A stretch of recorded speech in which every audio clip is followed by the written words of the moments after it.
نو دا ملائکه د الله سبحانه وتعالى په دربار کې حاضر سي. الله سبحانه وتعالى پوښتنه کوي زما بندگانو په څه حالت کې پرېښول؟ نو دوی ورته وایي واتیناهم وهم یصلون وترکناهم وهم یصلون. یا الله چې موږ راغلو دې ستا په کور کې ناست وه، ستا لویې بیانول، ستا عظمت او داسې د مرګ د قبر آخرت حساب و کتاب و صراط و جنت دوزخ تذکرې او مذاکرې کولې. نو الله سبحانه وتعالی ورته فرمایي دا ټوله شپه ورځ د دې په نیکو اعمالو په عبادت کې ولیکئ. اوس یوه ګنټه سهار یوه ګنټه مازدیګر دا دوه مخ ته موږ د الله د طاعت و عبادت و د دعوت و د ذکر دپاره فارغه کړو. الله سبحانه وتعالی د 24 ګنټو د عبادت اجر و ثواب راکړي. نو نن د جمعې شپه سبا د جمعې ورځ رسول الله علیه السلام بارک وایي پر ما باندې ډېر درود شریف وایاست. یوم الجمعه و لیلة الجمعه. الله سبحانه وتعالی چې دا انسان دنیا ته رالیږلی دی د یو عظیم مقصد دپاره یې رالیږلی دی. هغه عظیم مقصد مطلب څه شی دی؟ الله سبحانه وتعالی د انسان د زندگی مقصد په درو آیتو کې د قرآن عظیم شان بیان کړی دی. وَإِذْ قَالَ رَبُّكَ لِلْمَلَائِكَةِ إِنِّي جَاعِلٌ فِي الْأَرْضِ خَلِيفَةً. په دوم آیات شریف کې وَمَا خَلَقْتُ الْجِنَّ وَالْإِنسَ إِلَّا لِيَعْبُدُونَ. په دریم آیات شریف کې كُنْتُمْ خَيْرَ أُمَّةٍ أُخْرِجَتْ لِلنَّاسِ تأمرون بالمعروف وتنهون عن المنکر وتؤمنون بالله. د انسان دنیا ته راتلل دا انسان الله سبحانه وتعالی خلیفہ د مځکې پر مخ باندې پیدا کړی جوړ کړی راستولی. او دوم مقصد د انسان د پیدایش د الله سبحانه وتعالی معرفت و عبادت. او دریم د الله جل جلاله د دغه عظیم دین دعوت تبلیغ دعوت. اوس د انسان د زندگی مقصد خلافت و معرفت و عبادت و دعوت. نن مسلمان دا پریشی دی تجارت زراعت صنعت کارخانه. هر انسان په د خپل ځان کې وګورو چې 24 غنټو کې 2 غنټې ما دکان ته کور ته خوب ته آرام ته د دنیا زندگی ته او څومره وخت ما د الله سبحانه وتعالی و دین ته ورکړي. مولانا ظاهر شاه صاحب رحمت الله علیه ته یو سړی راغی وایي زموږ په وطن کې ډېرې مدرسې دي او ډېر علما دي او ډېر تبلیغیان دي، خو دا زموږ په وطن کې ډېر انسانان د دین نه لرې جاهلان غافلان او د لرې څخه د دین څخه لري دي. نو مولانا ظاهر شاه صاحب رحمت الله علیه ورته ویل وای ته روزانه 2 غنټې مسجد ته ورکوې، 2 غنټې د دکانو دفترو بچانو کاروبارو خوب و آرام و خوراک و چراک ته ورکړي دي. نو هغه وای بس مانځه ته راځو د لمانځه نه بعد یو 15 منټه کښېنو د دین فکر. نو هغه وای ګوره که 12 غنټې د الله د دین د خدمت دپاره کې او 12 غنټې د خپل ځان د ضرورتو دپاره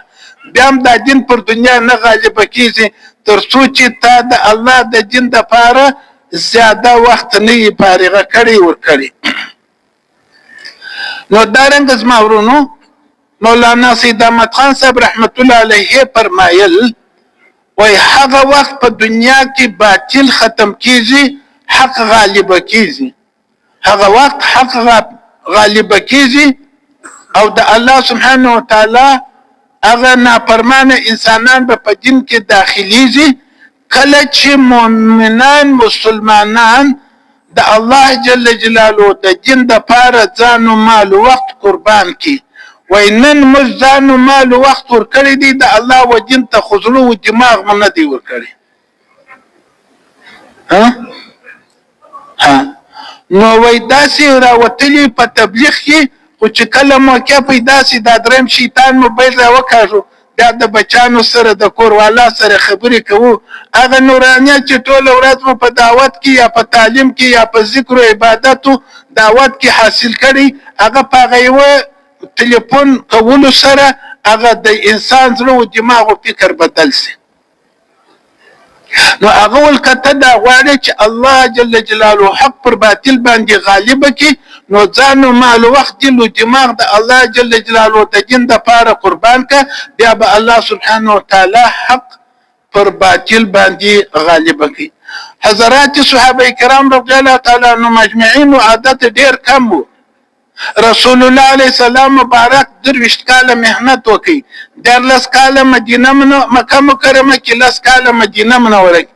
1,24,000 صحابه کرام جانثار داس انسانان الله ورکړل محمد رسول الله والذين معه أشداء على الكفار وحماء بينهم تراهم ركعا سجدا يبتغون فضلا من الله ورضوانا سيماهم في وجوههم من أثر السجود فدا 23 کاله مهنت وکي رسول الله عليه السلام نه مارکیټونه جوړ کړه نه بلډینګان جوړ کړه نه کارخانې جوړ کړلې او نه د دنیا باغونه او سرایونه او کوټیانې او مارکیټونه او بازارونه او کارخانې او دارنګه فیکټریانې جوړې کړلې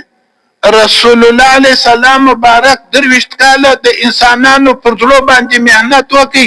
داسې انسانان یې جوړ کړ چې هغه الله سبحانه وتعالی د ټول عالم د هدایت سبب وګرځول نن موږ د خپل صلاحیت چې الله د دین د پاره راکړی دي نظم صلاحیت یا پر تجارت یا پر زراعت یا پر کارخانو یا پر فیکټریانو یا پر تجارت یا د دنیا پر شیانو باندې لګیږي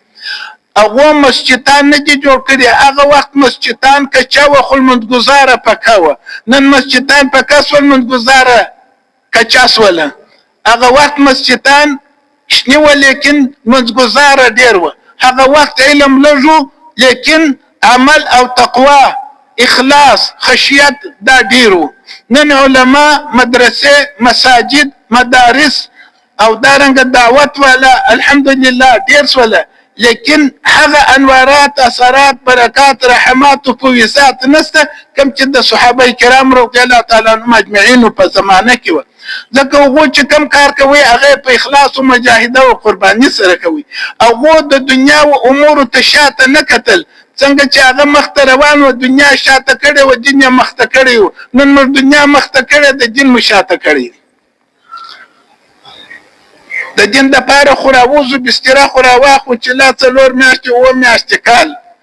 هغه چې به کور پرېښوي د کور فکر به هم پرېښوي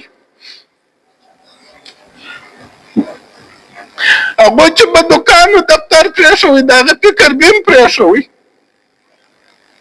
او هغه په دغه نیت باندې د کوره راوتل که به لمانځه ته راتلل صلات الموجه که به د الله په لار کې وتل أن تعبد الله كأنك تراه فإن لم تكن تراه فإنه يراك ودارنګ اسمه ورونو الله سبحانه وتعالى چې موږ دنیا ته رالیږلي زموږ د دنیا د راتګ مقصد څه دی چې څنګه خپل خالق او مالک او رازق وپېژنو لا خالق الا الله لا رازق الا الله لا حافظ الا الله لا ناصر الا الله لا معز الا الله لا مذل الا الله لا معبود بحق الا الله د دې کار مقصد دا دی چې کوم مسلمانان په دنیا کې دي دا هغه د صحابه کرام رضی الله تعالی عنهم اجمعین پر نقش قدم باندې د الله جل جلاله د دین سطح هغه ځای ته ورسي لکه څنګه چې رسول الله علیه السلام د دنیا سره رحلت وکړي او صحابه کرام رضی الله تعالی عنهم اجمعین یې پرېښود د مؤمن مسلمان نیت فکر بدای اوس الحمدلله کار والا خو ډیر دي کار والا خو الحمدلله ډیر دي اجتماع ته لاس پنځه شل کې انسانان راځي خو هغه مقصد چې کوم زموږ د مولانا الیاس صاحب رحمت الله علیه یا د مولانا یوسف صاحب رحمت الله علیه یا زموږ د اجي صاحب رحمت الله علیه هغه مقصد او مطلب تر اوسه پورې زموږ په زړه او دماغو کې نه دی راغلی چې زه الله د دې کار دپاره رالېږلی یم، په دې کار سره د الله سبحانه وتعالی دین ژوندی کېږي او دین په انسانانو کې راځي. بې له دې کاره مسلمان خو یې الله جل جلاله د سورة العصر والعصر ان الانسان لفي خسر الا الذين امنوا وعملوا الصالحات وتواصوا بالحق وتواصوا بالصبر. دا درې آیات دي، لیکن څلور شان الله په دې صورت کې ذکر کړي. شیطان او نفس موږ دشمنان دي. نن الحمدلله کلمه وایو لا اله الا الله محمد رسول الله. د کلمې الفاظ نن د مسلمانانو نه دي زده. د کلمې په معنا باندې نه خبر. د کلمې عمل نن په موږ کې نشته.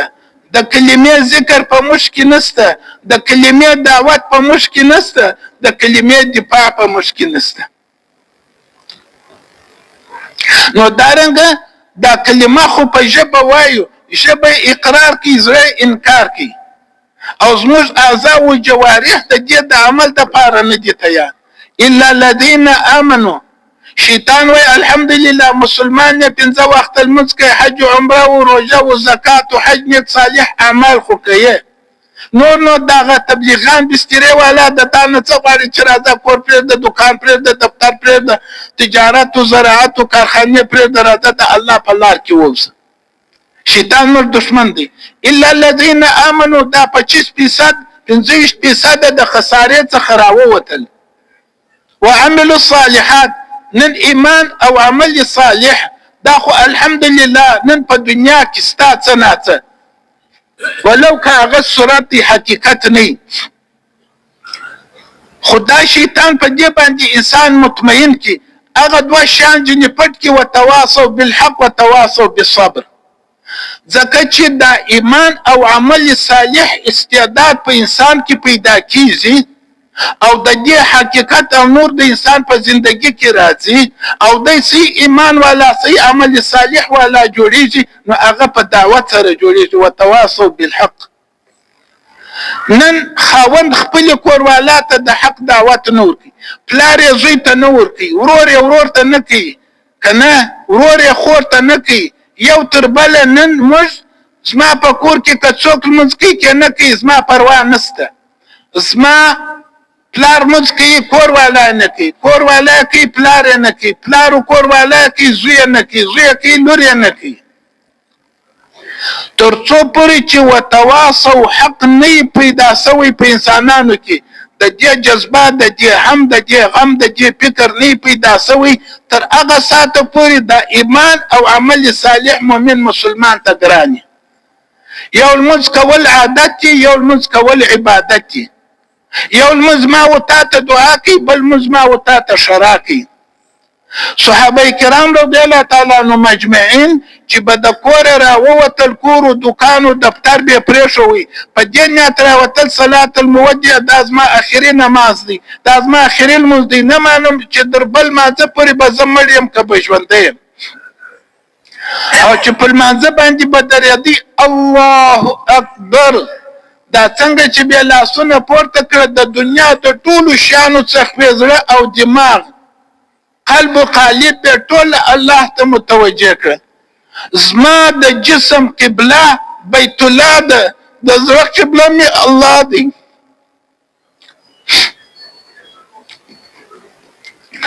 د الله په کور کې د الله عبادت کوو، د الله سره رابطه نه جوړېږي. په کور و دکان و دفتر و غم و شادي کې به څنګه د الله سره رابطه جوړه شي؟ نو دارنګه زما ورونو هغوی چې به دا لمونځ کوي په داسې کیفیت یې کوي چې دا زما اخري لمونځ دی،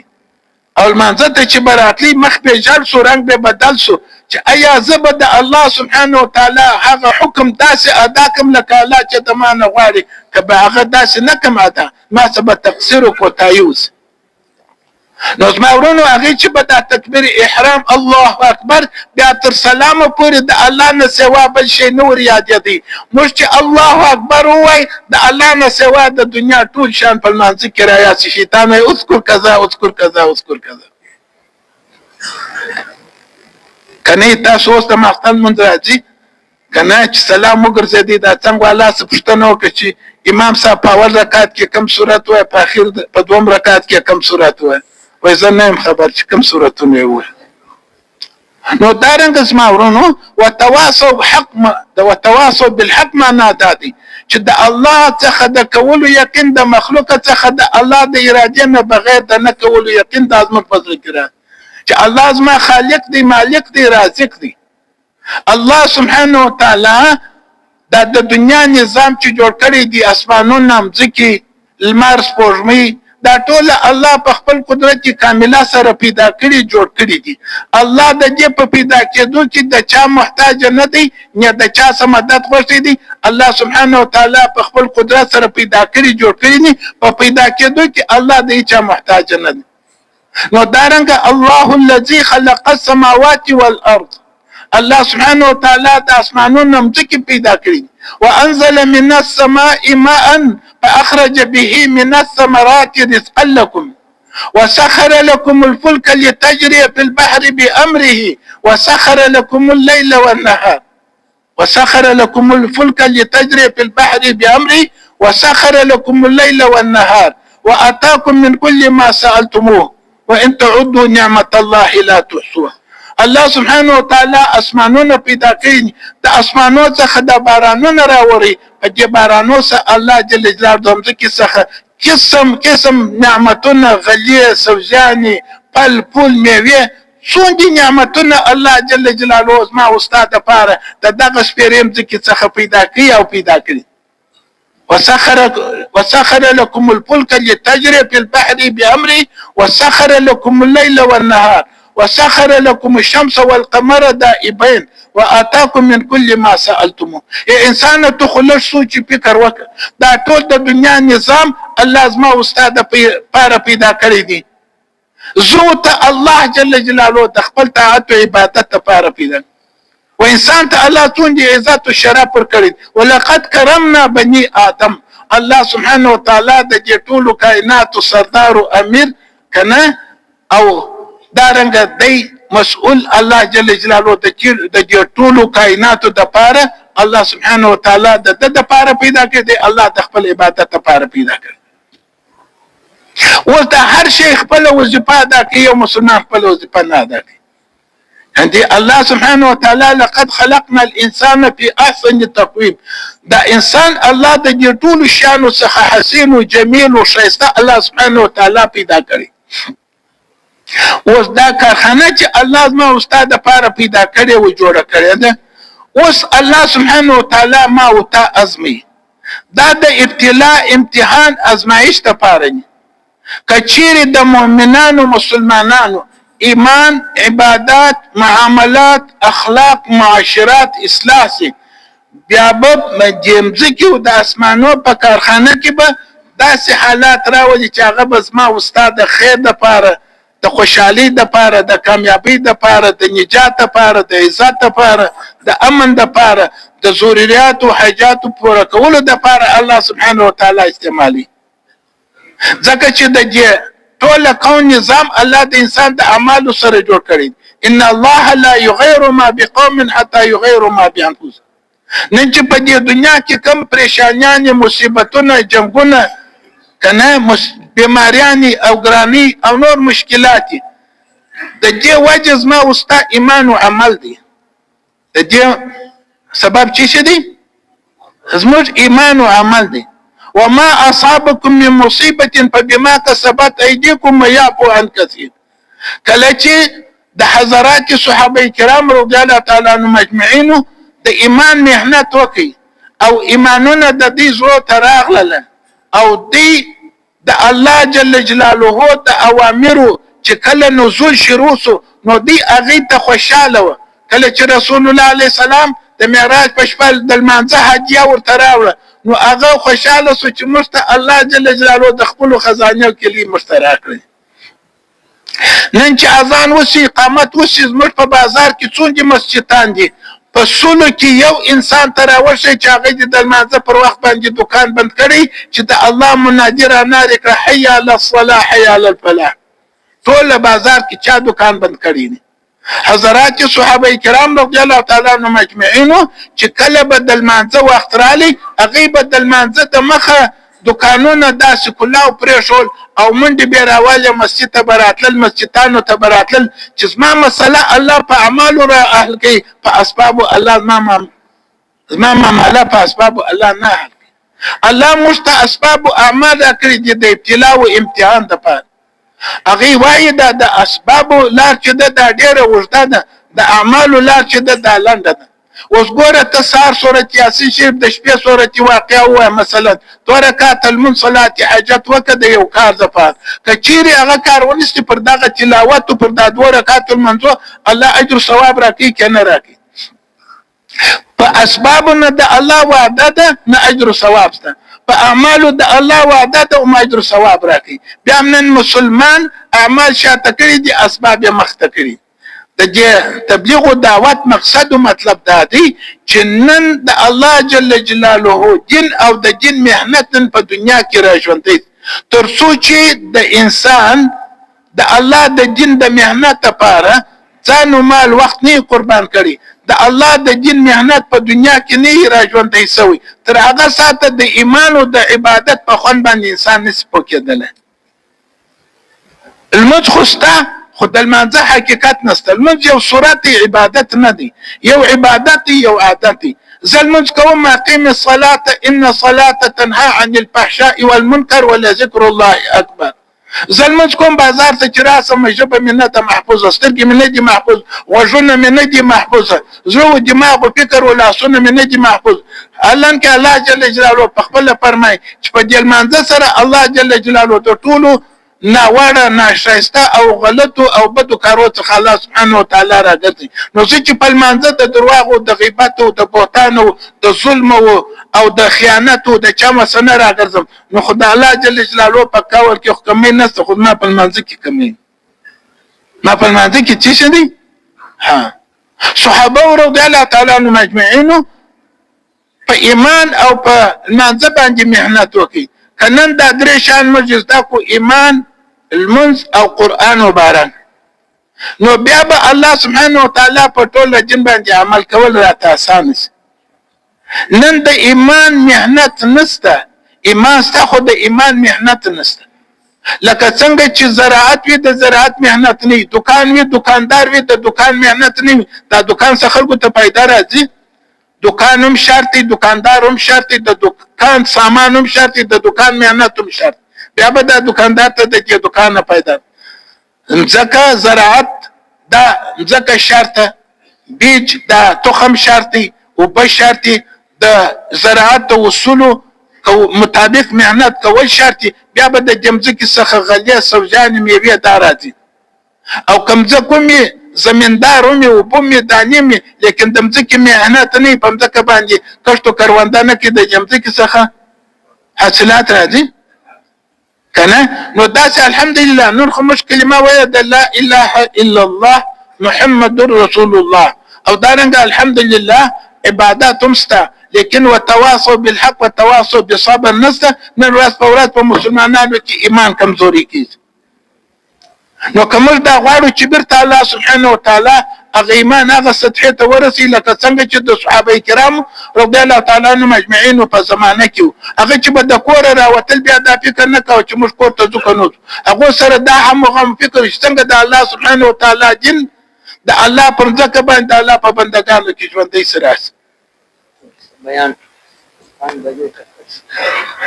وای درخواست چې ملګری دا بهتر ادبي وي منځ بیان کې راتلل خو څوک مجبوري وي 70-80 کسان زر ودرېږي زړه ملګري پرې دی پوره ودرېږي علامه دنیا آخرت خسته جزاکم الله. وای نه د امر ګرانه کار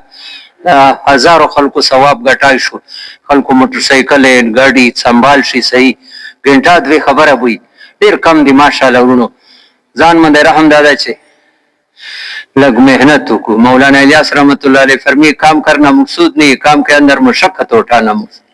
मुशक्कत में वो मुशक्कत जिसमें जान जा रही हो इस वक्त दीदार खुदावंदी होगा. अल्लाह रजा कवलो दे पूरा अलग जान सर भाई दुआ वे तो कोई सुख दा तकाजा पूरा कई अल्लाह टुले तकाजी पूरा परेशानी खत्म के वो दर्जे माशाल्लाह उन्होंने दादा मरगा ग्राना खबरा ودرجه علامه دنیا آخرت خاستا کلام ټوله پریشانه ختم ودرجه ماشاءالله نن حلال شو جزاکم الله کسان کم دي بیا دوباره بیان کې راتل مناسب نه لکه څه کسان نور رحمت وکوي زړه ملګری علامه دنیا آخرت خاستا کا علامه ټوله ورانه سامي کلاړ شوی ماشاءالله لاړ شوی جزاکم الله سو کسان نور لاړ شوی لاړ شو ورونه علامه دنیا باقی کسان پاسو ما ان شاء الله تاسو ته به د سونو ټیم ملويږي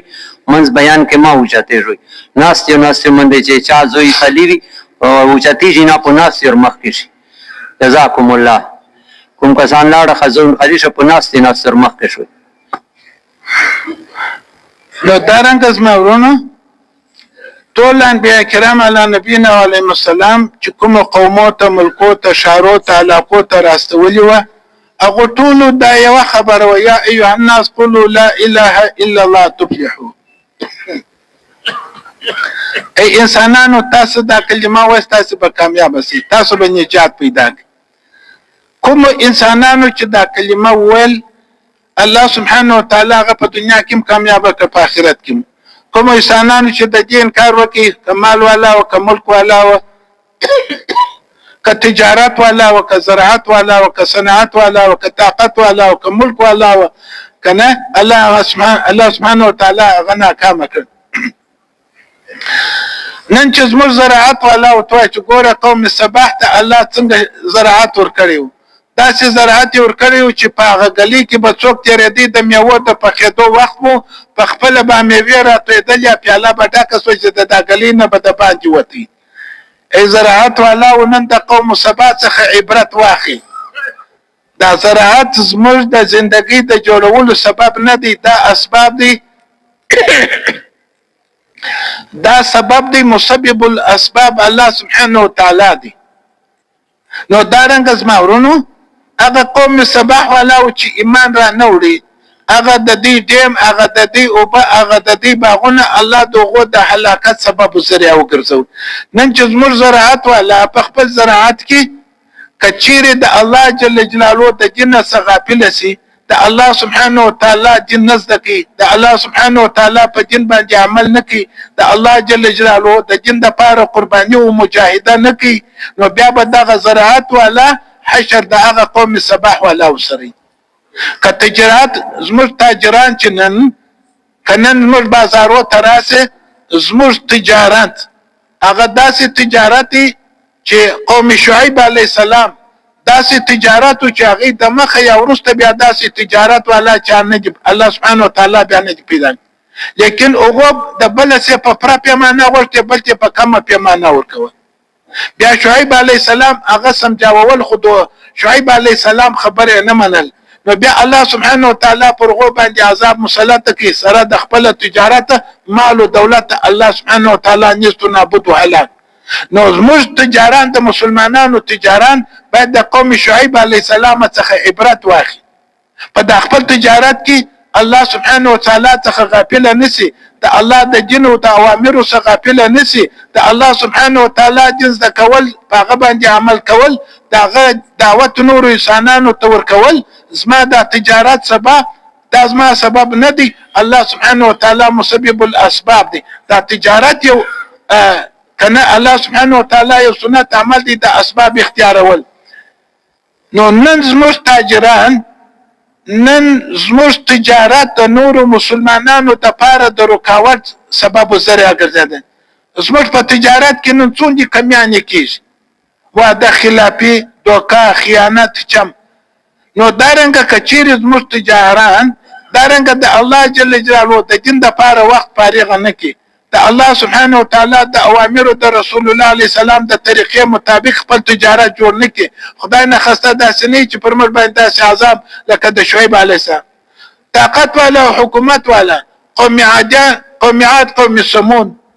دا به ویل من اشد منا قوه دا درخت به داسې د بیا خراکړل الله داسې طاقتور پیدا کړو نن موږ دغه انسانانو ته الله قوم قبيله والا ته کنه وای انسان ته په خپل طاقت باندې مدوکه کېږي الله سبحانه وتعالى ترتا نور قومونه طاقت والا پیدا کړي و هدیان او سمودیان هغه داسې کورونه د دواړو ځایونه په سعودي عرب کې دي کنه په شمال او په جنوب کې تر اوسه هغه د دې کورونه ستا در اوسه پورې خلک ورځي هلته هغه وخت چې دوی کورونه په کومو غرو کې جوړ کړي د اوس وخت انجنیران ورته حریان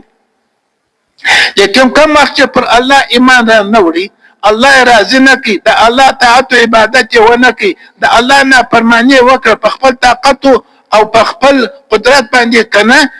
دارنګه متکبرین و جابرین و ظالمان و نو بیا الله سبحانه وتعالی پر هغو باندې فاما ثمود فاهلكوا بالطاغيه واما عاد فاهلكوا بريح صرصر عاتيه سخرها عليهم 7 ليال و8 ايام حسوما فترى القوم فيها صرعى كانهم اعجاز نخل خاويه نو اسمع ورونو د عمومو سابقه واقعات چې الله جل جلاله موږ ته په قران کې ذکر کړی دي د دې لپاره چې موږ دغه څخه عبرت واخلو دا سنې په خپل طاقت باندې ونازيږي او د الله دین ته شاکي په خپل زراعت سره داسې مشغوله سي الله یې په خپل تجارت سره داسې مشغوله سي الله یې دا د ابتلاء امتحان او ازمایښت لپاره موږ ته الله راکړي د انسان د ژوندۍ مقصد وای دا زندگی درې قسمه ده یو مقصد زندگی ضرورت زندگی خواهشات زندگی الله سبحانه وتعالی چې موږ پیدا کړی د خپل دین د لپاره د دین د مهنت لپاره پیدا کړی نو کچېره دغه مسلمانان نن د الله سبحانه وتعالی د دین مهنت د خپل زندگی مقصد جوړ کړي او دا رنګه الله جل جلاله بیا د دې د غیب څخه مدد او نصرت کی دا سرس کور کی دا سنور کی لکه وزیرانو تباچانو ته اوس زموږ امیر صاحب محترم دا خبره وکړه چې الله به د داسې رزق روزي ورکړي لکه نبیانو چې ورکول نو دارنګه سپاورونو موږ تاسې نن سوچ فکر وکړو د صحابه رضی الله تعالی عنهم مجمعین او ایمانونه په زړه کې و دنیا په لاسو کې و نن زموږ دنیا په زړه کې د جن په لاسو کې دي او خو به د دنیا ټول ضرورت الله ټول ضرورت الله د دین د لپاره پرېښول نن موږ دین د دنیا د لپاره پرېږدو هغه امامان عالم موږ غلامان عالم نو کومر دا غواړو چې بیا مو الله سبحانه وتعالی امامان عالم جوړ کړي نو دارنګه د صحابه په نقش قدم باندې د الله د دین مهنت کول چې نه مال ته قتل نه اولاد ته قتل نه خپل وخت ته قتل او دارنګه د لکه څنګه چې صحابه کرام رضی الله تعالی عنهم اجمعین او ځانونه مالونه اولادونه کورونه وختونه ټول د الله د دین لپاره قربان کړه الله سبحانه وتعالی زموږ څخه هغه قرباني نه غواړي خو بیا هم څه کنه دا کوشش کول چې موږ د الله جل جلاله د دین مهنت لپاره څنګه خپل ځانونه وختونه فارغ کړو هغه خو ټول زندګي ورکړي وي موږ څلور میاشتې چلې او دارنګه د خپل پنځه اعمال د مسجد او داسې د جماعتو نصرت او داسې په کورو کې داسې تعلیم کول چې موږ بچان دیندار جوړ موږ په کورو کې دین راسي موږ په بچانو کې دین راسي نن د دنیا کافران هغه وای دغه څو ژیرې لنګوټې والا موږ د دې پروا نه کوو خو زما او ستا اولادو ته دامونه درولي چې څه درولي موږ اولادو ته دامونه درولي چې د دې پر اولادو به موږ داسې مهنت کوو هغه ته به داسې دنیا پرې آزاد کوو چې هغه به بیا د الله جل جلاله د دین دشمنان جوړیږي چې به جوړیږي نو کوم دا غواړو چې څنګه الله جل جلاله دین بیا په دنیا کې راژوندي لکه څنګه چې صحابه کرام قرباني کړې ده هغه سو تواصل بالحق الله جل جلاله ته مسلم غواړي الله سبحانه وتعالى فرمى يا أيها الذين آمنوا قوا أنفسكم وأهليكم نارا وقودها الناس والحجارة أي إيمان ولا وتاسي خپل ځانونه خپل اولادونه د دوزخ ته هغه وره وساتي چې پیلوازه انسانانو ډبري اوس دغه خپل اولادونه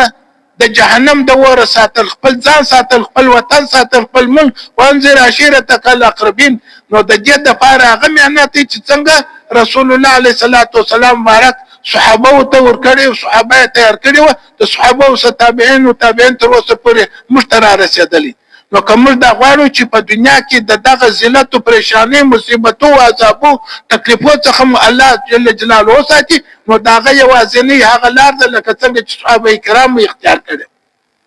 نو کدارنګ او تواصل بالحق نه بیا تواصل بالصبر د کومې خوا راځي رسول الله علیه السلام 40 کاله کنه چې عبادت یې کاوه صادق او امین کوم وخت بیا عربو ته دعوت ورکړي یا ایها الناس قولوا لا اله الا الله بیا نعوذ بالله من ذلك سحر او کاهن سو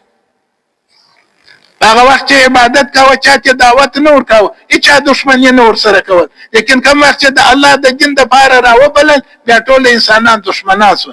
نو دارنګه د وتواصل بالحق سره دا وتواصل صبر ولې ذکر دی چې ته خپل بیبي ته خپل کور خپل بچي خپل ورور خپل عزیز ته خپل مسجد محلي والاو کې ته مهنت کوي نو هغه به دا خبرې کوي پر هغه باندې بیا تواصل بالصبر بیا به ته په دې باندې صبر کوي و دې د فارض مورون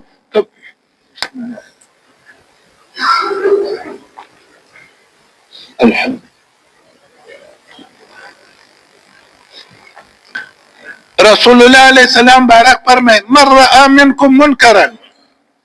فليغيره بيده فإن لم يستطيع فبلسانه فإن لم يستطيع فبقلبه وذلك ضعف الإيمان نزما وستا پکور کې الحمد لله مسلمانان جو منځونه روزه زکات او حج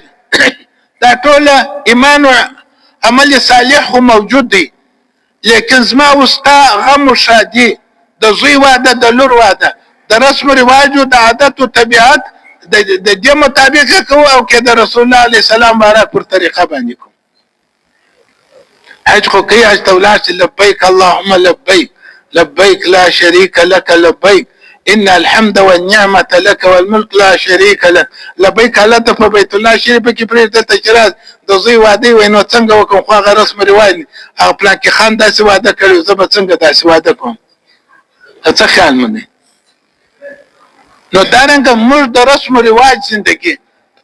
رسول الله عليه السلام مبارک فرمای لا يؤمن احدكم حتى يكون هواه تبعا لما جئت به دا څوک کامل ایمان والا نشي جوړېدل تر څو پورې چې ټول خپل خواهشات ما دراوړي دین تابع ونه كل امتي يدخلون الجنه الا من ابى قيل ومن يابى يا رسول الله من اطاعني دخل الجنه ومن عصاني فقد ابى ټول امتيان بل ما سره جنت ته ناغه څوک چې د جنت انکار یا رسول الله عليه السلام څوک د جنت انکار هغه چې زما د سنت زما د طریقې او زما د راوړي دین او شریعت انکار وکړي هغه د جنت انکار وکړي نن ما تاسو ما واست په بازارو کې زما واست په ودو کې او زما واست په رسم رواجو کې نن د رسول الله عليه السلام څون دي سنت نن ما واست څخه ماتي نکاح سنت لیکن د یو سنت لپاره څون دي فرضونه ما او تاسو په شو لاندې کوم کنه داس نو د دې د فارس ما ورونو د دې دعوت د تبلیغ او دعوت مقصد دا دی چې هغه کار نن په امت کې راځوندای شي چې په کم کار سره ایمان او عمل صالح راځوندای کیږي د زموږ تبلیغ چې دی د دعوت او تبلیغ دا د دې د فار دی چې امت پر هغه کار باندې راسي په کم عمل باندې چې الله سبحانه وتعالى ایمان او عمل صالح په انسانانو کې راځوندای کوي راولي او په ټوله دنیا کې هغه قائم کیږي یو برای نام مسلمانه ده یو هغه مسلمانه ده چې هغه الله جل جلاله څنګه وایي زه هغه څه وکم او یو دا د رسم رواج مسلمانه ده لکه نن زموږ دا چې ده نو کومر دا غواړو چې الله سبحانه وتعالى په دنیا کې هغه ایمان هغه عمل صالح راولي لکه څنګه چې د صحابه کرام رضی الله تعالی عنهم اجمعین په زمانه نو داغه د پاره دغه سي قرباني غواړي والذین جاهدوا فينا لنهدينهم سبلنا وان الله لمع المحسنين نو دې د پاره ما ورونو نن د یو شلو ملکو خلک ما او تا تراوین ترازی پاکستان ترازی دا هغه ملمانه دي چې د خپل وطنو څخه خپل د رضا او مرضا خوب او خوراک او د خپل ارایته ټول شان پریشي دي نظم وستا وطن تراغلي دي کومج پر دغه انسانانو باندې مهنت وکړو او دغه چې دی مهاجرین دي زما وستا وطن ته راغلي دي کما او تا په دین پوکړه په دین مخبر کړ دین مروشوي اغه د دعوت کار زده کی د دعوت کار د اغه په دماغ کې راغلي اغه د عیان جوړ سول ما او تا چې کم اصول زموږ د کار دي دمو وروشول او هغه د کار زده کی خپل وطن ته ولاړ هغه چې په خپل ملک څوندې کار کوي د دې اجر او ثواب الله سبحانه وتعالی ما او تا ته راکړي. هغه خو راغلي دي اجرات یې وکړي. نن په راوند کې خلک ناست دي، جماعت د بهر ملک خلک ناست دي، د پاکستان خلک نشته چې د هغو سره تشکیل وکړي. 2 ورځې 3 ورځې په راوند کې ناست دي، جماعتونه نشته چې د هغو سره تشکیل وکړي. نو دا خو که نه دغه زاړه ساتیان چې بهر ملکو ته سفرونه سوي دي، 4 میاشتې سالانه لګوي یا 4 میاشتې لګولي دي هر کال، چلې په پابندي سره، سیروزې په پابندي سره، 5 اعمال د مسجد کې. دا کسان باید د هغه کسانو دپاره قرباني وکړي، خپلې چلې ته ونه ګوري چې په پلانکي وخت کې زما چله ده. دا د مسلمانانو وروڼه د 120 ملکو سره راغلي دي، زه دې دپاره قرباني کوم، خپل د دنیا کارونه به مخ وشاته کوم، د هغو سره به تشکیلونه کوم، هغه ته به د دین کار د دعوت کار وزده کوم. هغه چې ولاړ چې په خپل ملک کې کار کوي، دا ټول ملک الله جل جلاله زما په صحیفه کې لیکي. او دې دپاره زما ورونو موږ تاسې باید دغه کوشش وکړو. دا بزرګان کنه چې اوس راغلي دي د جنت، هغه د دغه مقصد او مطلب دپاره راغلي چې هغه میلمانه څنګه د هغو وخت صحیح قیمتي جوړ شي، د هغه استعمال شي، هغو ګشتونه، ملاقاتونه انفرادي اجتماعي، چې هغه دا کار زده کړي. چې په پاکستان ته راغلي دي د کار د زده کولو دپاره راغلي. دا کار په پاکستان کې الحمدلله څه نه څه ستا وجود یې ستا، نو هغه د کار د زده کولو که ما او تا کار نه کولی زده او هغه رالی بیرته ولاړی او بیا بیرته خپل د دنیا په کاروبار اخته شو، چې په پاکستان کې خو موږ د هغه لمنځونه وه، د هغه ذکرونه او تلاوتونه وه، دا خو زما په ملک کې هم کېږي.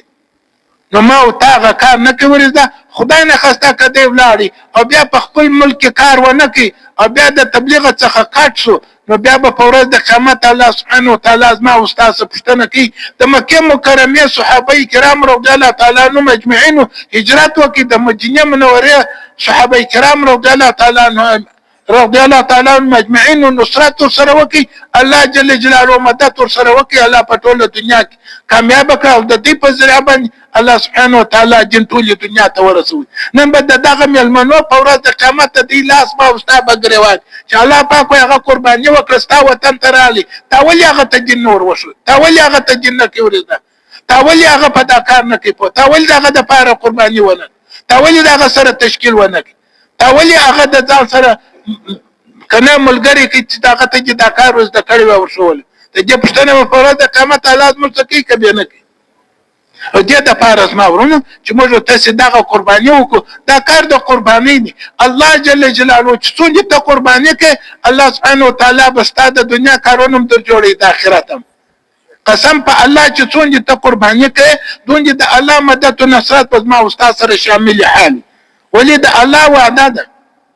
من عمل صالحا من ذكر او انثى وهو مؤمن فلنحيينه حياه طيبه ولنجزينهم اجرا باحسن ما كانوا يعملون.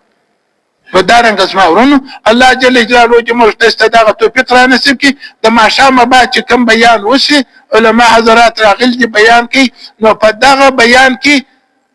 د کچا د اورېدلو حق ادا کوي، هغه ته د زده کولو توفیق الله پاک ورکړي. که د زده کولو حق ادا کړي، د عمل کولو توفیق الله پاک ورکړي. که د عمل کولو حق ادا کړي، الله نور دنیا ته د رسول او شغل توفیق الله سبحانه وتعالی په ادب او طلب سره کړي. ګوره یو د چای کاله ګلاس داسې الټا دی، یو سیده دی، چای چې ورچې په کم ګلاس کې راځي، داسې د خپل د زړه ګلاسونه خالقو او ځان محتاج وګڼو، ځان طالب وګڼو چې الله دا خبرې چې دا زما کم مشر کوي، دا کم شیخ او زموږ یو ورور دا بیان کوي، یا الله د دې بیان زه محتاج یم، د دې د زده کولو عمل کولو نورو ته ښوولو او رسولو توفیق را نصیب په ادب او طلب سره مجاهده سره او داسې په اخلاص چې یا الله ته ما قبول کړې. دعاوې وکړي، د دنیا کارو ته شاته مه ګوري، مخ ته ګوري. څومره چې انسان قرباني او مجاهده کوي، دا چې زه خپل تاریخ مې مقرر کړی، د دنیا کارونه ټول سم کم، بیا بستراخم پر هغه باندې الله جل جلاله ما او تا ته هدایت کوي، اجر ثواب راکړي، لیکن باطل نه ختمیږي. د باطلو د ختمېدو دپاره یوازنۍ مجاهده ده چې بې ترتیبه بې شو بې باده د شبې جمعې دپاره راغلی او د شبې جمعې ته نخ 4 میاشتو ته تیار شي، چلې ته تیار شي، کنه د شب جمعې ته راغلی